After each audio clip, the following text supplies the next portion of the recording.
Stonington Borough, a quick trip through the centuries. Welcome to Stonington Borough, situated on a mile-long peninsula. It is a picture-perfect village within the town of Stonington, Connecticut. Stonington Borough, highlighted in a box on this map, is part of the wider town of Stonington, extending between Mystic and Pawcatuck rivers. The village, or the borough, as its residents also call it, was incorporated in 1801 as a borough or a subdivision within the town. It has its own elected officials to regulate purely local affairs. It is where many events shaping the rich history of the larger town took place, so it is a good place to start. And all of it is within easy walking distance. Here is a 19th century map of the village showing where the railroad once went through and some sites that are mentioned in this video.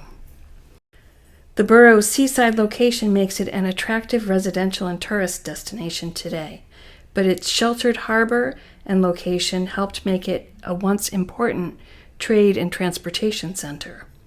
As the only Connecticut harbor with direct access to the ocean, it remains an ideal port for Connecticut's last substantial fishing fleet. A good place to start a walking tour and to get a sense of your location is at the Point, Stonington Borough's southern tip, where in good weather you can see parts of 3 states, Connecticut, New York, and Rhode Island. The museum at the Old Stone Lighthouse near the Point features historical exhibits. Historic Stonington, the local historical society, owns the lighthouse and offers more exhibits and a research library at the Captain Nathaniel B. Palmer House at 40 Palmer Street, just outside the borough. Much of what is today southeastern Connecticut, including Stonington, was a homeland to the Pequot tribe. A series of escalating incidents led to war in 1637 between the English and the Pequots. The main cause was the English desire to break the Pequot tribe and early Dutch settlers' control of the wampum and fur trade, while the Pequot attempted to keep their political and economic dominance of a wide area beyond their homeland. Cultural clashes and misunderstandings added fuel to this conflict. Pequot power was broken after mercenaries, along with Indian allies led by John Mason, massacred hundreds of Pequot men, women, and children by burning them in their fortified village near present-day Mystic and killing those attempting to escape. Surviving Pequot men were sold into slavery or indentured servitude and given to tribes allied with the English. The Pequot language and name were outlawed, and Pequots were forbidden separate settlements. Despite these attempts to erase its existence, the tribe survives and prospers today.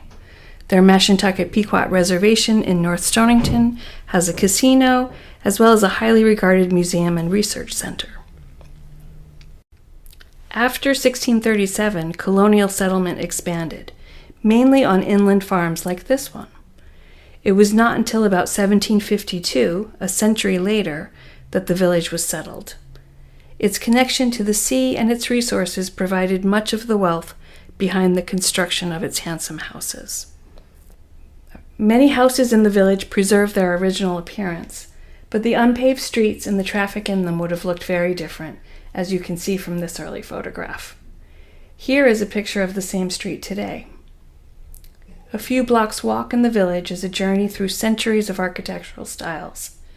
For example, the Oliver Smith House at 25 Main Street, built in 1761, is in the Middle Colonial style with a hipped or gambrel roof.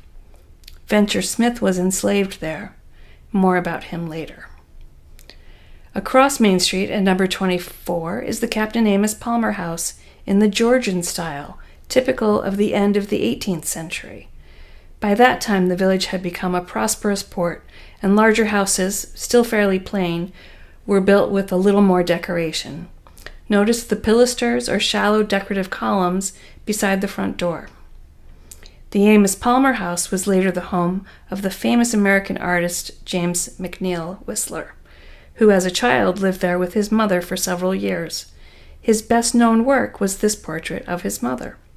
From 1940 until his death in 1943, the novelist, short story writer, and poet Stephen Vincent Benet lived there. Stonington has long attracted artists and writers. A block up from the Palmer House at 46 Main Street, the Orendoti House, built sometime between 1809 and 1813, is an example of the Federal style, which emerged after the Georgian and is typical of the early 1800s.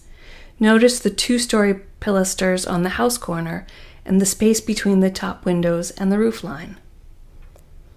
The 1848 Williams House at 33 Main Street, with its Ionic columns, is in the Greek Revival style, which first began to appear about 1820. The 1890 Baptist Parsonage at 9 Church Street was built after the Civil War, an architectural fantasy of complex roof lines, elaborately decorated balconies, and a tower. It's a radical change from the plain New England look of earlier houses. There are fewer buildings of its era in the borough. The harbor has changed even more than the village houses. In the age of sail, one would have seen square-rigged tall ships, mostly on the west side of the peninsula, where there are yachts and commercial fishing vessels today. After the borough was settled, ships from Stonington traded with the West Indies. That trade brought some of the wealth that built Stonington's fine houses. During that period, Connecticut ships were a key source of livestock, horses, lumber, and food to the plantations of the West Indies. Rum, sugar, and molasses were the most frequent return cargoes. Slavery existed here from the early colonial times. Gradual emancipation began in 1784, but slavery was not outlawed in the state until 1848. The Lighthouse Museum has an exhibit on the extraordinary life of Venture Smith, which is recounted in his own autobiography. Born Brotier Furrow in Africa in 1729, he was enslaved and transported to America. He lived for a time in Stonington, where he was eventually able to purchase his freedom. He later owned a property in the Stonington countryside and became a prosperous farmer, owning over 100 acres on Haddam Neck. His was an extraordinary achievement against heavy odds. In August of 1814, during the War of 1812 with Britain, the quiet village you see today was the scene of a fierce 4-day attack by British ships under the command of Captain Thomas Hardy. He was already famous as Admiral Nelson's second-in-command in victory over France at Trafalgar. The borough experienced the bombs bursting in air and the rockets' red glare about a month before the attack on Baltimore, remembered in our national anthem. This painting at the Lighthouse Museum shows 3 of the 4 ships used in the initial attack: the Ramillies, the Dispatch, and the bomb ship Terror. The Terror, later used in the Baltimore attack, lobbed hollow iron cannonballs filled with explosives and incendiary materials. One of them is displayed on a local pillar at the corner of Main and Grand. Small boats called barges were launched from the ships and used to fire exploding Congreve rockets. The town militia were equipped with just 3 cannon. The 2 largest are here at Cannon Square. By the morning of the second day, militia on the point had repulsed 4 attempted Royal Marine landings. During the final landing attempt, they sank a barge full of Marines, killing and wounding some. A stone marker at the point commemorates the militia action. Shallow waters in the harbor and outside kept most British ships at a distance, so the shallower draft Dispatch was sent into the harbor to engage at close range.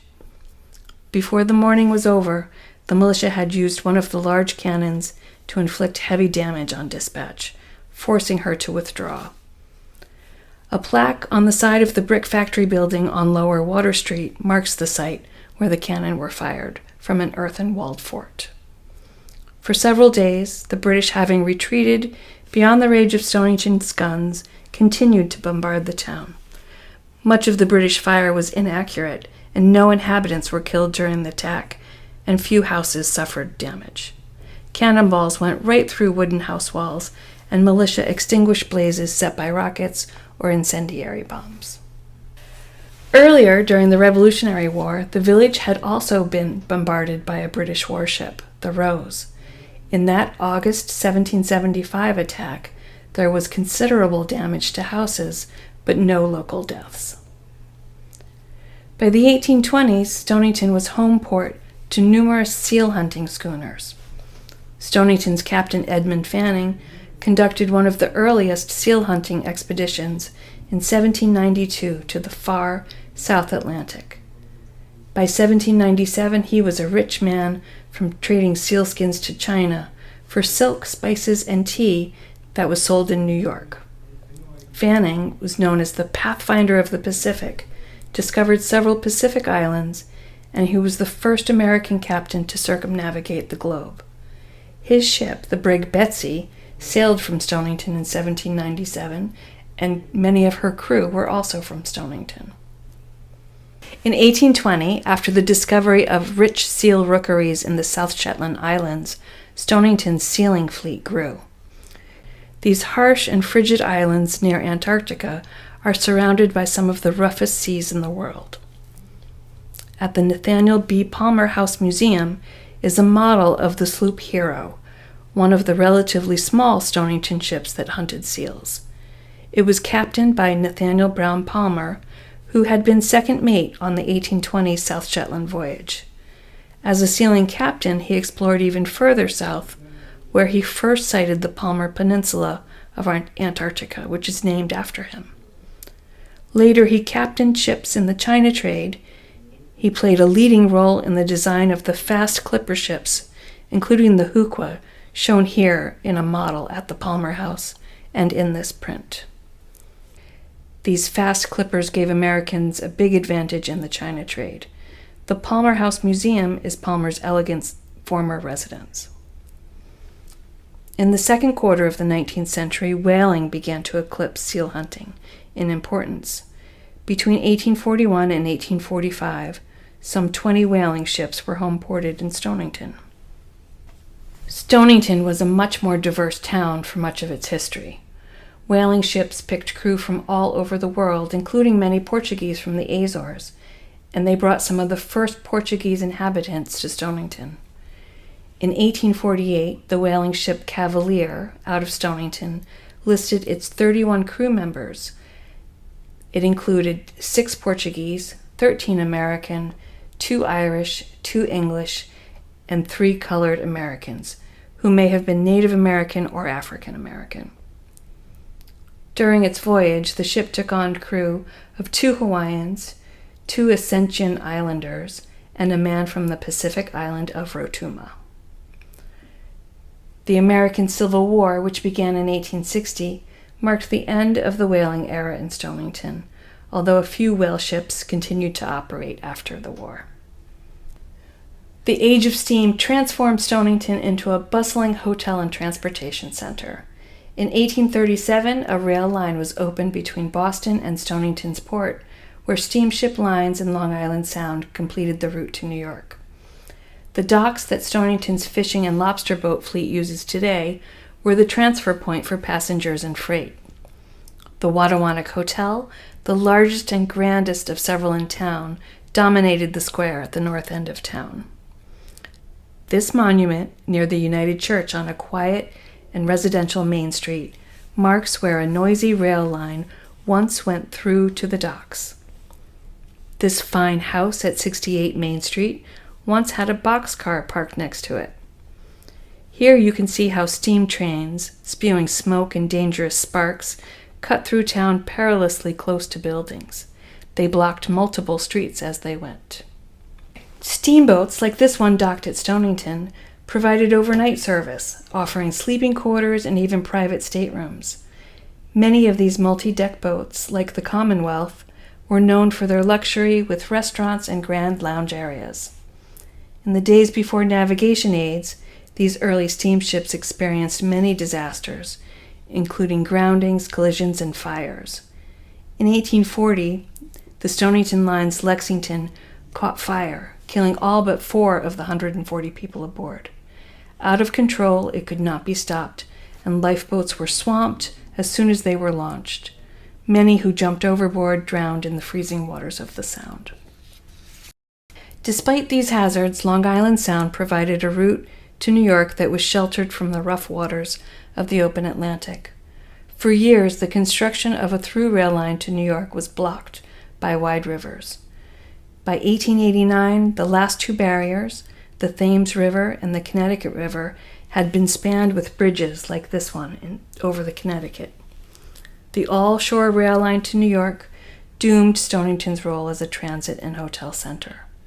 The Wattawannock Hotel closed shortly before the rail connection was completed. In its place today is a fine library building.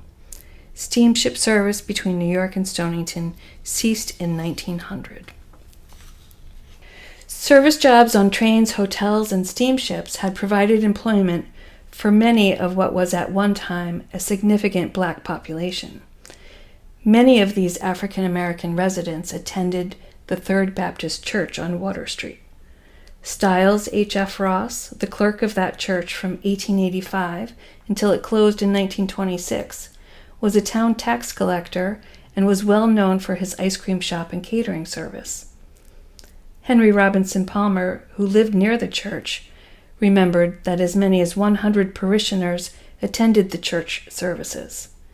But with the end of the steamer rail connection and the closing of the Wattawannock Hotel, attendance dwindled to almost nothing until the church closed. It was acquired by the fire department and moved north to Trumbull Avenue just outside the borough. Later it became a meeting hall for the Knights of Columbus until it was lost to a fire in 1966. Manufacturing and fishing were long established in the borough and continued to support a working population. Two prosperous firms were established at the end of the 19th century, and for over 100 years they employed generations of Stonington people. The American Velvet Company in 1891 agreed to move to Stonington in a factory to be built by the town. The Velvet Mill on the northern edge of the borough operated until 1996, when it began phasing out operations here. Like many New England companies, it moved south, where these workers would have been replaced by others paid far less. Today, the factory building houses studios, shops, bars, and eateries. Every Saturday, it hosts a bustling farmers market. In 1876, the Atwood Machine Company, which developed revolutionary silk spinning machinery, bought these old stone buildings. Atwood later added a large brick building on Water Street. Here's an early photo of Atwood workers at the plant. Atwood's 1851 stone buildings had previously housed a succession of firms, producing horseshoe nails, trinkets for the Pacific Island trade, and during the Civil War, breech-loading rifles for the Union cavalry. After World War II, Atwood closed. The Plax Corporation and later Monsanto used these buildings to make molds for plastic products. Monsanto shuttered the plant in 1982. The brick building lay empty until July 2003, when it was destroyed by a massive fire. The fire collapsed 5 factory floors and a shower of bricks, leaving only some of the walls standing. Without a lucky easterly wind, that fire would likely have destroyed much of the town. The brick building on the site today was built to resemble the original factory. It is part of a condominium along with the larger stone factory building. Stonington's fishing fleet grew during the 20th century, but its fishing traditions dated back to the early days of settlement. In the early years of the 19th century, boats from this area were known as seaworthy and capable fishing platforms. They were called wet well smacks and were equipped with wells to circulate seawater, keeping their catch alive. Survivors are rare, but here is one, the Emma C. Barry, being restored to its original configuration as a fishing vessel at the Mystic Seaport Museum. In 1820, when New York's famous Fulton Fish Market first opened, Stonington fishermen and firms were involved. They continued to keep stalls there for over 120 years. The story of the fishing fleet is also the story of Stonington's Portuguese American community, most of whom lived south of Cannon Square. While early Portuguese families arrived in the middle of the 19th century, the largest wave of arrivals was around the turn of the century. Many families came from the Azores, where there is a long maritime and fishing tradition. As late as the 1950s, one could hear the older residents speaking Portuguese on the borough streets. By the mid-20th century, over half of Stonington's fishermen were of Portuguese-American heritage. The completion of the coastal railroad made Stonington an easily accessible destination for weekend visitors, summer residents, and retirees, many of whom came from New York. The completion of Interstate 95 further eased access. The growing demand for attractive historic houses in the borough coincided with the closure of local factories and the shrinking of the fishing fleet. By the 1980s, most houses formerly occupied by factory workers and fishermen were bought out. Rising real estate prices meant higher property taxes, adding economic pressure to any temptation to sell. With factory closures and the shrinking of the fishing fleet, Stonington lost much of its year-round population. The year-round customer base that once sustained shops selling life's necessities within walking distance. In the 50s and 60s, the town had facilities like a lumber yard, a hardware store, a pharmacy, a liquor store, and a clothing store. It had no less than 3 grocery stores. Shopping in the borough today is more oriented to boutiques and the tourist trade, while inhabitants drive to big stores outside the borough for necessities like groceries and pharmacy goods. The farmers market, Tom's News, and general store are exceptions. Today, local institutions like the LaGrua Center, the Stonington Free Library, Historic Stonington, and the James Merrill House provide visiting authors, lecturers, and music of all kinds. Although much of the Portuguese-American community now lives outside the village, the Holy Ghost Society remains a Portuguese social, cultural, and religious center.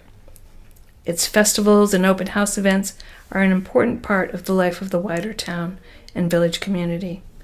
2 festivals, the Feast of the Holy Ghost, celebrating the end of a medieval famine in Portugal, and an annual Blessing of the Fleet, are also accompanied by parades. At the Blessing of the Fleet, Stonington's fishing boats accompanied the local Catholic bishop out to sea. The bishop blesses a wreath shaped like a broken anchor, which is dropped on the waves in memory of those lost. The event is a reminder that the town built much of its initial prosperity on the sea and its harvest.